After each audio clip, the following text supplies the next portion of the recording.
Hello, nice seeing you here again today.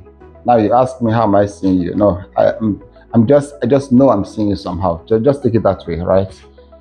In the past week I came across some videos of black models complaining that the tendency for them to cut their hair is low, was quite rampant, and it's because they gave the ideology that is because a lot of the time the stylists don't know how to do their hair, right? And they don't necessarily want them to keep it as afro. And so I think they said about 70% of black models usually go on low cut during runway shows.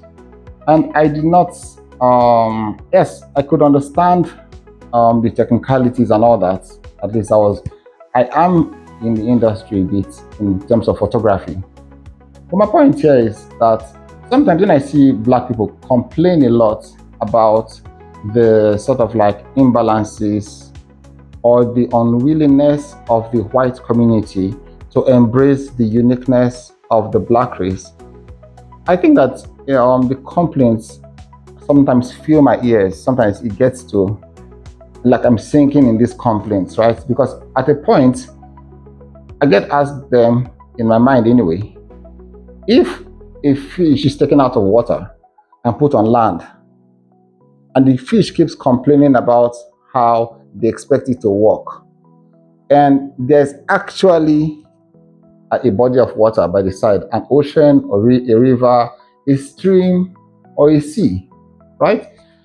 Is it not normal to just think that the fish will just get back into the water instead of complaining about being on land and not having these people create some sort of water body for them? There's literally water by their side. I think it's common sense to understand that you can just go to the water, right? So when I see blacks complain a lot, there's a popular actor. I think she's a graduate of Juilliard also, and she was complaining that the syllabus in Juilliard gets to hover around Caucasian stories, Caucasian acting, right? In other words, the scripts that are predominant in Juilliard have little or no black roles that black people could not and cannot confidently and expressively execute during production.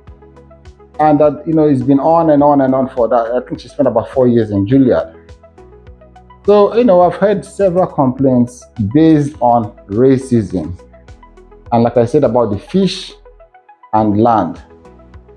If there is a body of water by your side and you are still complaining about staying on land and the demands for you to grow legs on land, why don't you just go to the sea? Why don't you just go to the water? Now, that has already been answered for me by a recent lady who came to Africa to relocate. And she complained that the conditions in Africa were not conducive at all. It did not match what she knew as life I think it was in the US. I think she's based in the US and all that. So yes, I have some issues with some of the exaggerations she has. I mean, if you know the story of the 6 blind men, I think it's a poem. 6 of them were blind and they went to experience an elephant. One touched the body and it was like, when they asked him what an elephant was like, he said it was like a wall. The one touched the tail and he said it was like a snake or a rope, etc., etc. One touched the ears and he said, oh, an elephant is like a fan, right? So all of them touched several parts of the elephant. Well, I think one touched the leg and said it was like a tree. Now, all of them may have been right, but the truth of the matter is that an elephant is not a tree, an elephant is not a wall, an elephant is not a fan, an elephant is not a rope.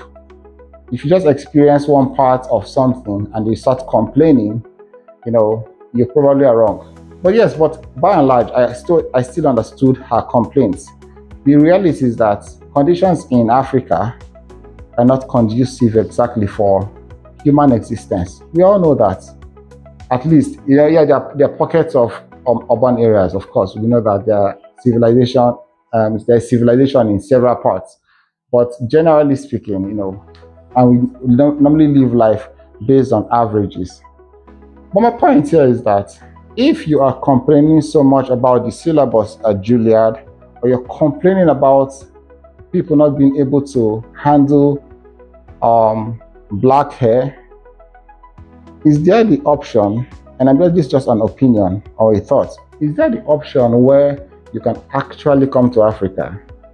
But in this case, unlike the lady who was complaining about all the discomforts she suffered in the particular place she settled in Africa, could you replicate what you see or what you have experienced in the Western world? Could you replicate it in Africa? Could you build those infrastructure?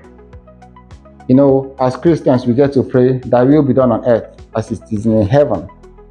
So maybe let us just take that. Let's just take it this way. The developed economies, the Western world is heaven, as it were. And then Africa is earth. Thy will be done on earth as it is in heaven, which is a line from the Lord's Prayer. Could you just come and do what you have seen in the diaspora in the Western world? Could you just replicate that in Africa? And I'm saying this because sometimes a lot of the people that come back to Africa,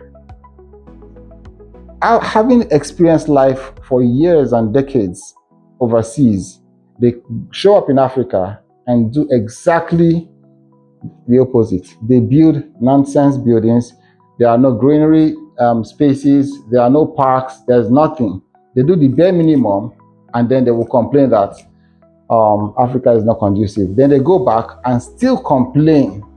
You see, once a person starts complaining, they continue complaining. You stay in the US, you complain about racism. You come to Africa, you complain about infrastructure that is not available. We should choose as fish to dive into the water and then make that water habitable for us. That's my 2 cents on this issue. Thank you.